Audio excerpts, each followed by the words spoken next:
Today, the latest weapons, coupled with the fighting skill of the American soldier, stand ready, on the alert all over the world to defend this country, you, the American people, against aggression.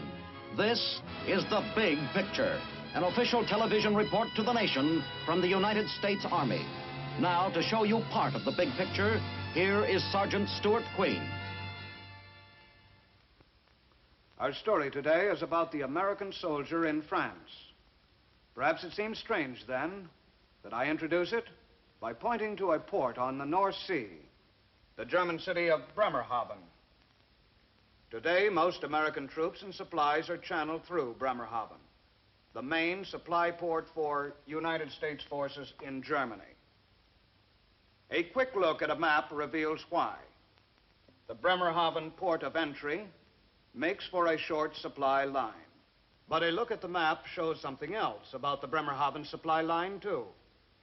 Its closeness to potentially hostile forces to the east. In a word, its vulnerability. It was for this reason that a second supply line had to be established on a standby basis. For the location of this supply line that could be put into instant operation in the event of emergency, there was no better place, no other place, than our longtime ally, France.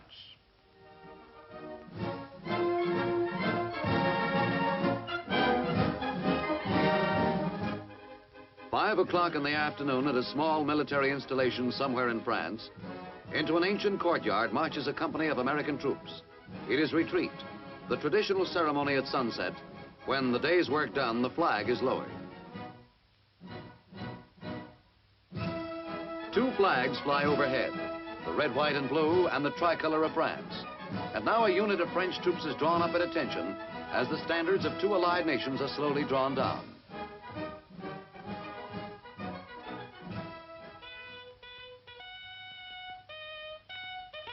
The men standing at retreat in this courtyard know they are the standard bearers of a proud tradition that extends back through the years. For this is the 3rd time United States servicemen are on active duty in France.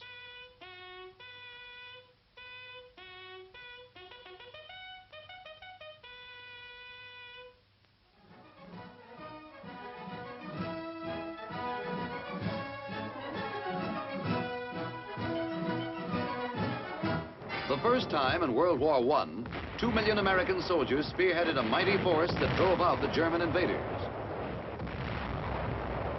The second time, some 25 years later, again American soldiers fought and bled and died. And who can forget the French welcome when victory was won? The elation of victory soon faded away, but the ruins were still there everywhere, grim mementos of the war years. And the French were left to pick up the pieces. America helped. Through the Marshall Plan and other measures, food, machinery, and consumers' goods were sent across the seas in vast quantities. Things began to look up. Best of all, there was peace, and hope for more peace. Then all at once in 1949, Berlin was blockaded by the Russians. America quickly countered with a gigantic airlift. Night and day, supplies were shuttled in. The blockade failed, but it pointed up the need for alternate supply lanes. 1950, war in Korea. Enemy prisoners gave evidence communists were only paying lip service to peace, further reducing our faith in Russian intentions. Obviously, preparation for defense against aggression was a must. And to Western Europe, where a look at a map affirms France's strategic importance, American troops were sent in increasing numbers.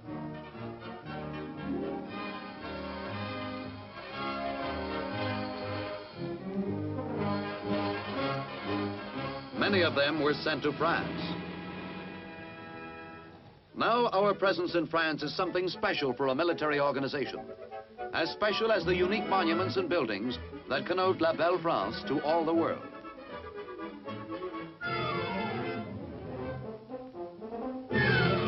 We are there somewhat like guests at a dinner table. The French are not a defeated people, and we are not an army of occupation. We are in France because of their recognition of the need for cooperation in military defense against any possible aggression.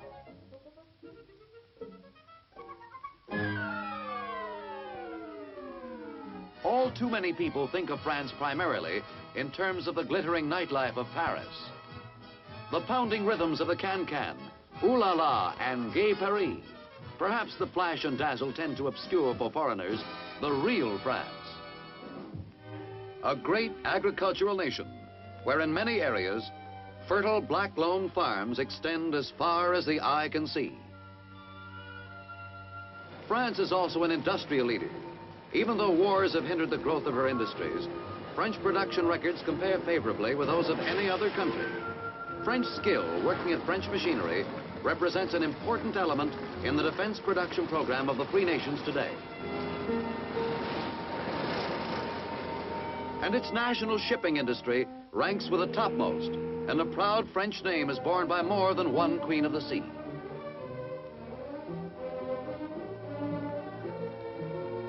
France may not have many supermarkets, and the pace of life may tend to be a bit slower than in our own land. But this is a great country, still one of the world's powers, with 42 million freedom-loving people who are with us in any future crisis. Working closely with their French comrades in arms, some Americans stationed in France are assigned to duty with NATO, the North Atlantic Treaty Organization.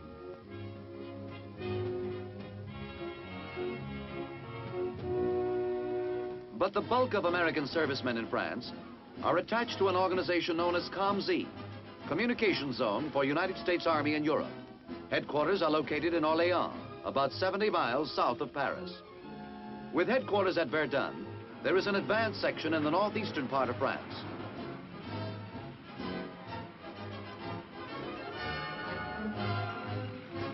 At La Rochelle in southwestern France, there is a base section.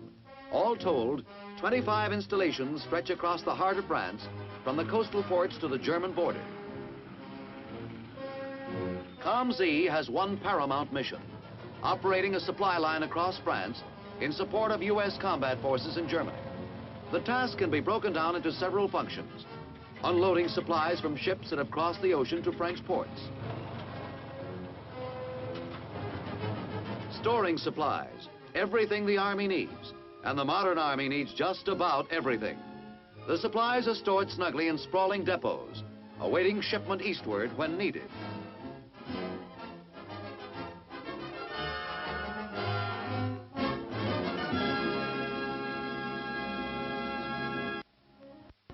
Unloading supplies, storing supplies, and maintaining them in tip-top condition.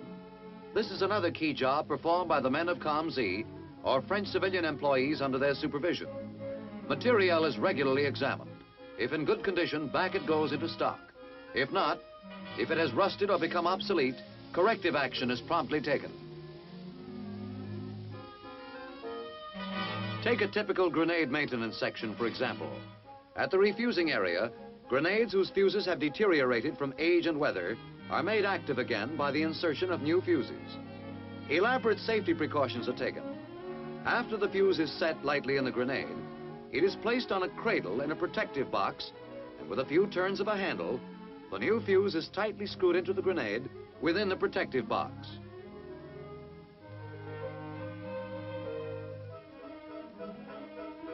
After the grenades are reactivated, they will be sent to the other end of the shed for repacking. It is a tedious and tiring job where full concentration is a must. Maybe that's why the mid-morning coffee clutch offers such a welcome break.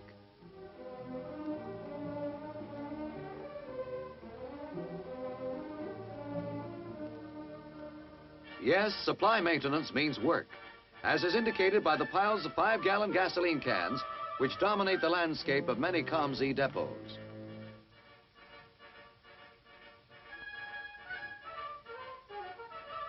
Gasoline is stored in cans, so quick deliveries to all units can be made in emergencies. In peacetime, however, the cans must be emptied because the gasoline is sent eastward by tanker. A lot of extra work to first fill, then empty the cans. But it all comes under the heading of a combat-ready army, which takes nothing for granted.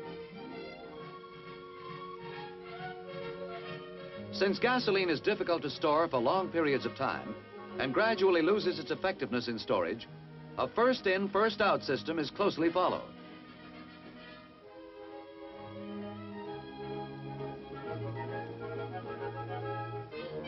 All kinds of tests are conducted on fuel products, their containers, and methods of storing.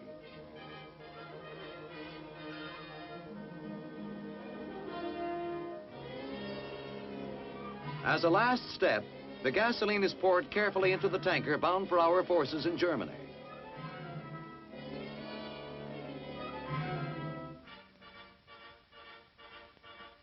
Most COMZ supplies are carried across France into Germany by freight car and truck, and dispatchers are always busy final checking the shipments. But pipelines are not ignored as a means of fuel transport. Under COMZ supervision, a pipeline has been laid from Saint-Nazaire on the west coast to Metz near the German border. It was a tough, wearisome job. Elaborate precautions were taken to protect the pipe, both on the inside and the outside. Multiply this effort by miles and miles of pipeline, and the enormity of the project comes through. Hot, sticky tar allows the impregnated craft paper to take hold firmly, protecting it from the elements, ground abrasions, or underwater conditions, depending on the locale of the pipe section.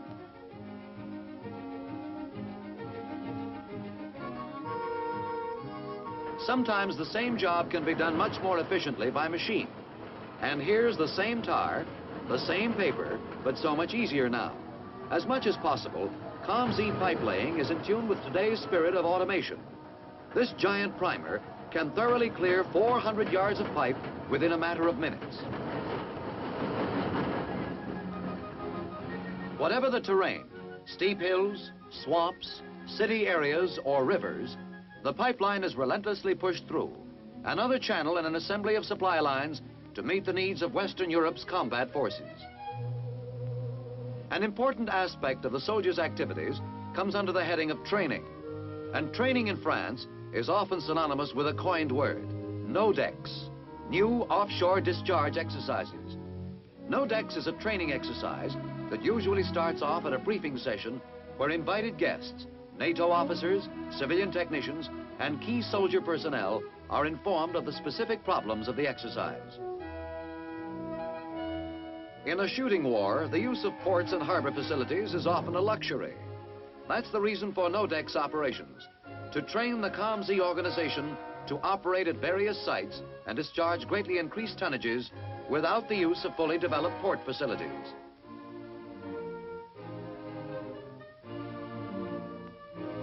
Small but surprisingly rugged boats of shallow draft move the tonnage from the offshore ship onto shore. It is both a training of men and a rigid test of the equipment used by the men.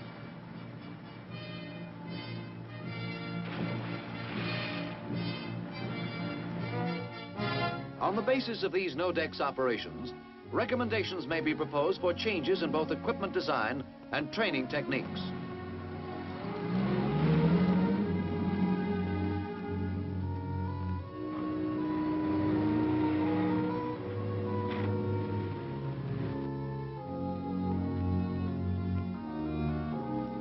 A new type of rough terrain forklift gets a heavy workout as NODEX puts it through its paces. It's a rugged piece of equipment, but it also has a touch as light as a French souffle. And since a big part of its job is depositing boxes of explosives here, there, and everywhere, gentleness is a virtue.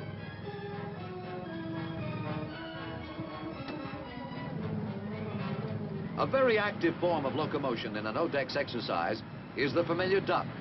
As the duck moves into shore, it is guided to prearranged positions on the beach.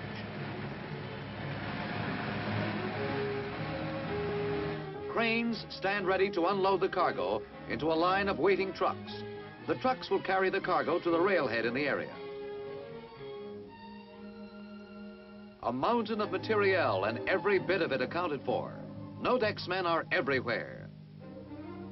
They are on the ships, in the holds, or operating deck machinery. They move through the surf in ducks, LCUs, or LCMs. They pile crates in neat stacks.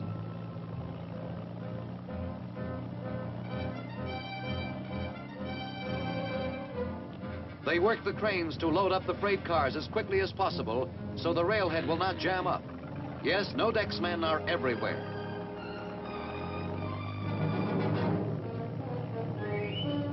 The no-decks exercises usually last 4 to 6 weeks without much relaxation except for an occasional pull session.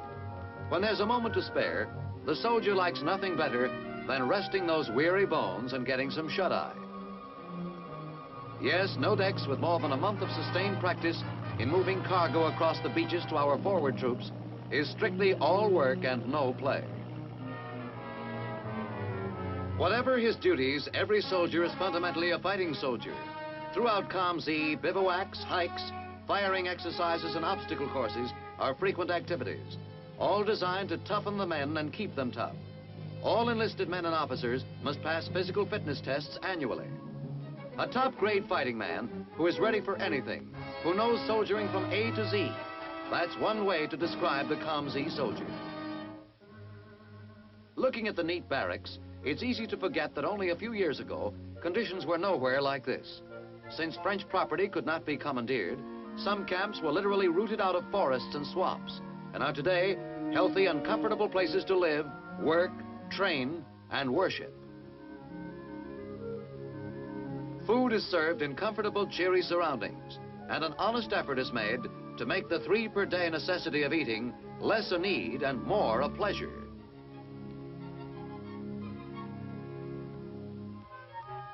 At Cote, a COMZ installation in western France, one of the largest medical depots in Europe is being translated from the drawing board into action. It will contain a 1,000-bed hospital and many other medical facilities. As fast as a section of the new installation can be erected, it will be put into operation. No stone is left unturned to meet the medical needs of soldiers and their dependents. Dependents, wives and children, have accompanied many COMZ soldiers to France.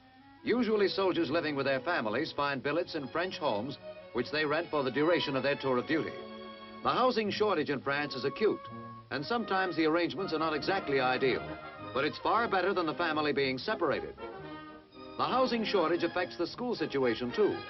Since American families have to take accommodations where they can find them, children often live miles and miles from the schools they attend, so they have quite a commuting problem. From the ambulances standing by, you might get the wrong impression. There's been no accident. Some of those French roads get mighty tight for an army bus, so ambulances serve to bring the kids back and forth. They're the cheeriest ambulance riders you've ever seen.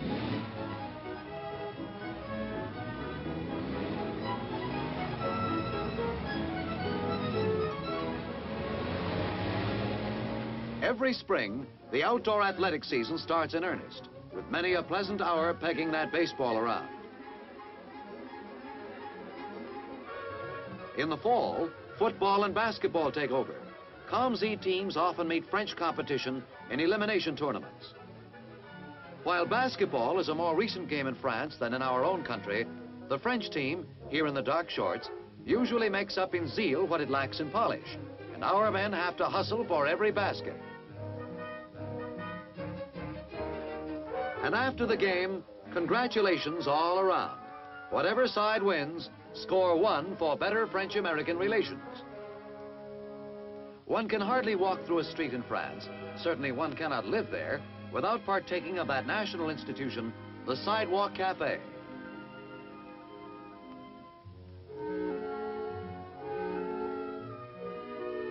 After a day's work, soldiers may relax at a table, often with their wives, perhaps a date for the single men, and just watch the French world go by.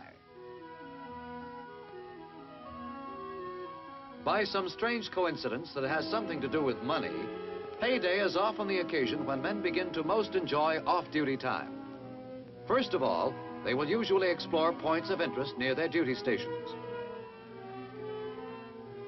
Places like a castle in Verdun, built in 1370, a castle on which the American Corps of Engineers modeled its famous insignia, worn proudly by so many American troops.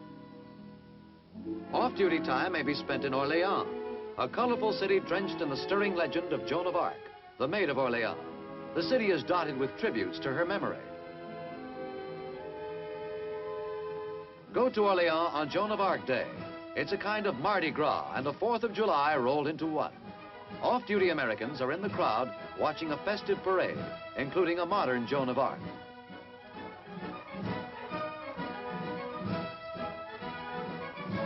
There's a French band as brassy as one of our own, beating it out for the marching men of France.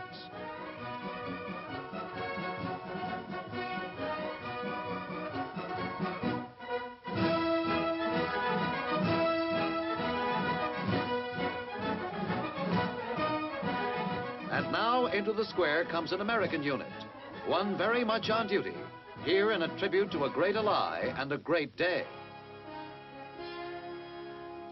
All are silent as the Marseillaise rings forth throughout Orleans.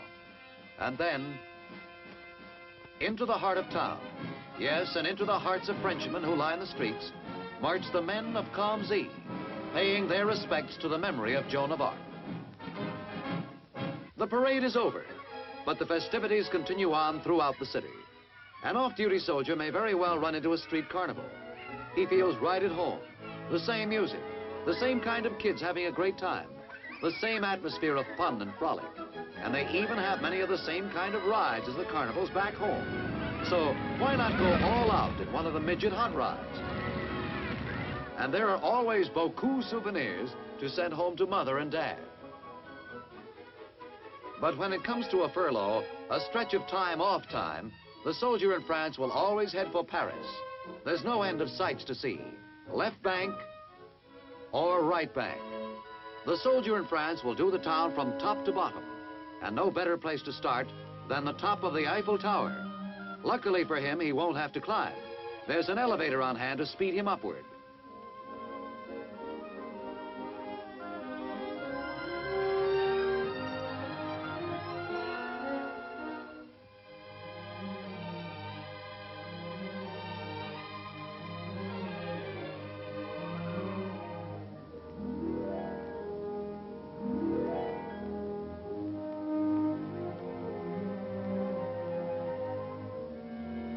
Going up, and as the elevator rises in the sky, you get a view through the framework of one of the world's most beautiful cities.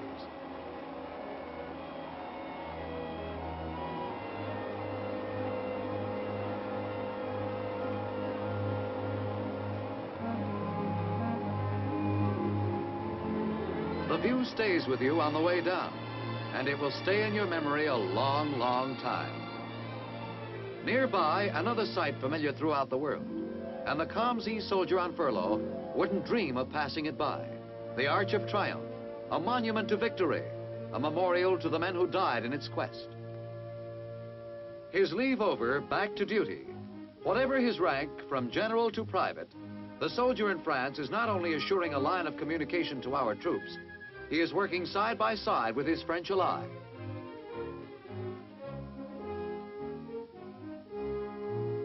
He is friendly with the French, and the French are enemies to him.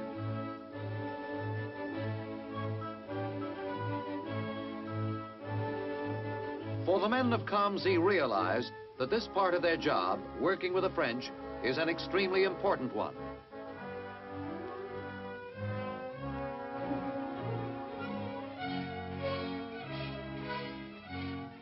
Toward that end, on commemorative occasions throughout the year, just as much a part of things as the speeches and the parade of troops moving down past the reviewing stands are the frequent exhibitions of American Army equipment and techniques, and French citizens are cordially invited.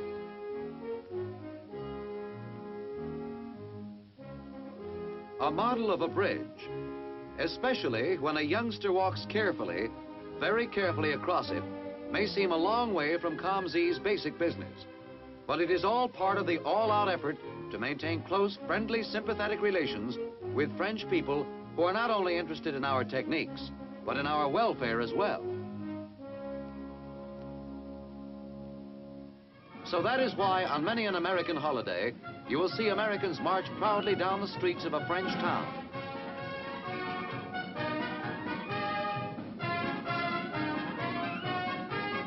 And you will see French people, young and old, watching with respect and a sense of pride.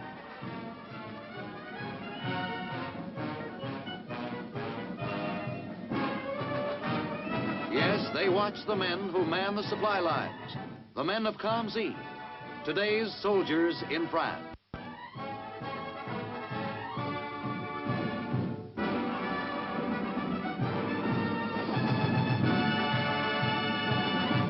That is why our soldiers are in France today, to provide the strength that will help the Western nations repel any hostile attack on free Europe. This is Sergeant Stuart Queen, inviting you to be with us again next week for another look at your Army in action on The Big Picture. The Big Picture is a weekly television report to the nation on the activities of the Army at home and overseas. Produced by the Army Pictorial Center, presented by the United States Army in cooperation with this station. You too can be an important part of the big picture. You can proudly serve with the best equipped, the best trained, the best fighting team in the world today, the United States Army.